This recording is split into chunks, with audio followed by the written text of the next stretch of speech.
Welcome back to NBA Cinema.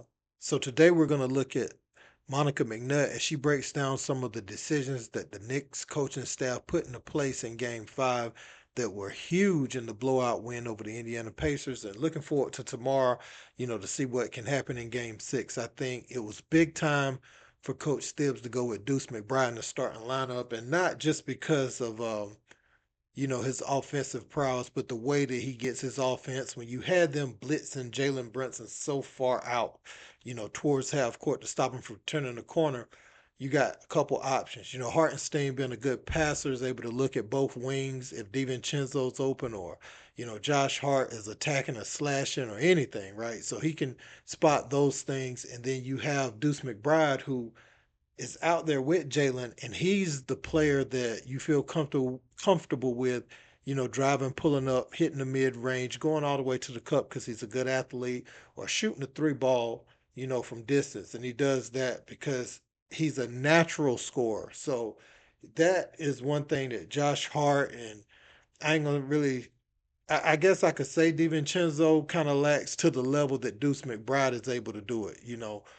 Deuce now, don't get me wrong, DiVincenzo can knock down shots, get in the groove, slash, do all of that. But a lot of times, he shoots from the perimeter whenever Jalen Brunson is blitzed. And, that's the shot that they get. But see, Deuce, being the athlete he is, he can get to the cup and finish, amongst the trees in different type of ways. He's more dynamic offensively when you talk about having to make a play that far out on the floor. So I think Monica McNutt, she's talking about some of those things. Also, his defense on Tyrese Haliburton. And also, I would like to add to that his defense on, I was about to say Aaron Craft, but TJ McConnell. And she also spoke about the transition that Caitlin Clark has made to the WNBA and how difficult it's been so far. Let's check out what she had to say. Okay, friends. Car's coming to pick me up in it's 12:10, 35 minutes. But I'm mostly packed. Be proud of me, fiance, if you see this. I just need to close my bag, throw a few things in there. Gonna clean up. But let's chat because I just got over this cold with all my natural homeopathic things. And I feel good. I feel back to myself. So I'm gonna tap in with y'all. We can talk Game 5, talk Game 6 Knicks. We can talk opening night W, talk Wing Sky. What y'all want to talk about? Let's talk basketball. W and Knicks playoffs. What y'all got? Was it? Yeah, stop. Missed y'all. But I mean, yeah. And my fiance was texting me the scores. I'm checking scores. Because you can only tell. Well, he's texting me what's happening. I'm checking the score. So yes, I very much missed being a part of Game 5. But very much loved being I told all the people this morning on TV, the Knicks was going to find a way. So yeah, so I'm very excited to be back for Game 6. Big energy shot. When Deuce comes in the game off the bench, you can feel the tempo in the ball game change. So not surprised that he was able to duplicate that effect as a starter. I think putting him on Haliburton and then putting Deuce in the screens with JB were huge, so he could hunt Haliburton sort of on some of those matchups defensively. Really crafty move, but this coaching staff has a lot of confidence in Deuce. He started, I don't know the exact number, but he's definitely started a handful of games over the course of the season when the starting lineup was being tinkered with through injuries. Most notably, the Golden State game at Golden State comes back to mind. He might as well have been a starter when Jalen got hurt in Cleveland in the first minute of the ball game and was huge. So I think it was just another jolt for this team, a confidence shot for Deuce. And if you're confident in him, that's all he needs. Green light to go and have a positive impact. So this is what took me, my computer, away on Tuesday night. I think the Connecticut Sun was just a tough matchup for your debut. It's the stingiest defense in the league. And DeJounte Carrington is an incredible athlete and defender. But just like in that game, first half and second half, Clark was able to make improvements. Now, second half, if you're honest, DeJounte goes out with cramps. That's when she starts to get loose. Listen, I don't know why people are upset when folks are like, there's a curve. There is a curve. I also think she's going to be fine.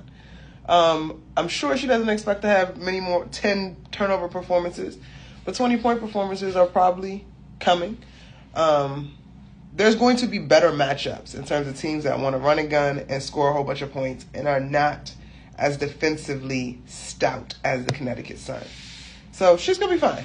She's going to be fine. I might be pulling up to the Fever game tonight if I could pull off a ticket. You know,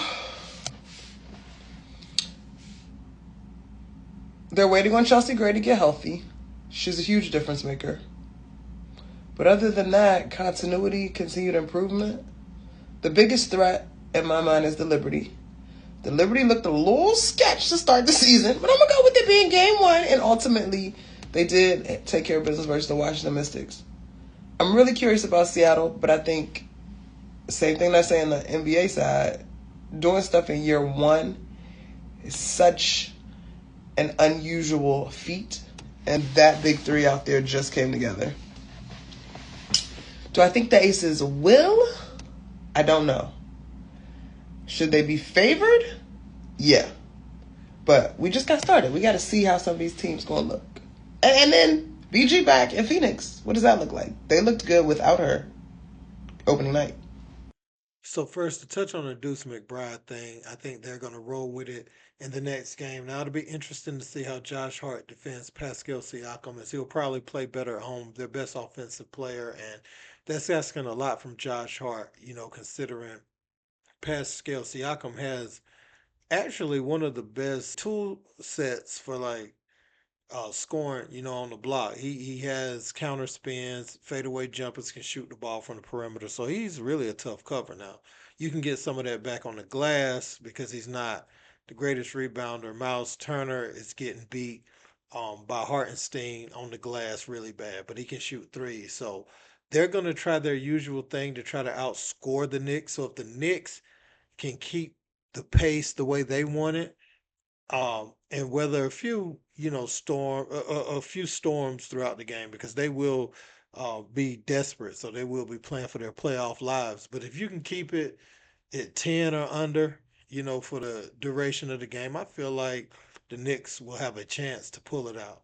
Tyrese Haliburton has been more aggressive at home. He's been making a lot more threes in this series than he did in the Milwaukee series. If he shot like he did in the Milwaukee series, even at home, then the Knicks probably win it in five. They probably win game three, lose game four, and win game five at home. But for whatever reason, he's been hot against the Knicks this season, and so you could look forward to him probably trying to have another big game. It's going to be interesting to see though because Deuce McBride will be guarding him this time, and I think Deuce McBride has the fastest feet, and Halliburton, you don't look at him as even though he's like 6'5", you don't look at him as a player that shoots over other guards because of his funky release. So he still has to have, some space to be able to get that thing off. So that's another thing that you want to look at as far as this matchup. And as far as Caitlin Clark, I mean, these are just the first couple games of her career, right? One thing I didn't like is her going left to have to get that three ball off because they're gonna sit on that if they know that's what you going left to do. So she's gonna have to expand her offensive arsenal. Um, but she's made some nice plays and she's gonna have to let the game come to her. This isn't ours, so it's gonna be a little transition. Be the decoy that you need to be from the perimeter. Let your gravity use that against them, right? And you're going to have to increase your physicality at this level.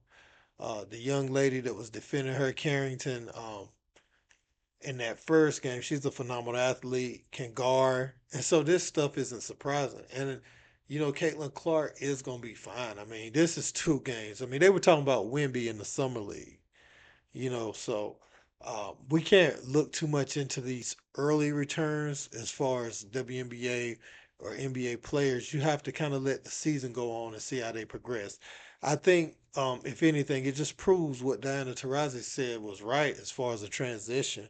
It's always a transition when you go up in level. This is why this is the very best of the sport at this level, and you'll see that. Um, she's gonna have to figure out how to play the game. And this isn't Iowa, right? You're on a bad team, but number one pick has to start to be one of the main ingredients that makes that team better.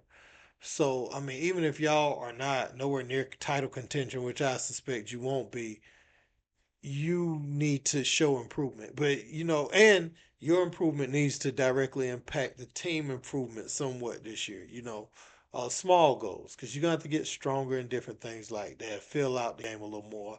But I think what she needs to do is let the game come to her at this point.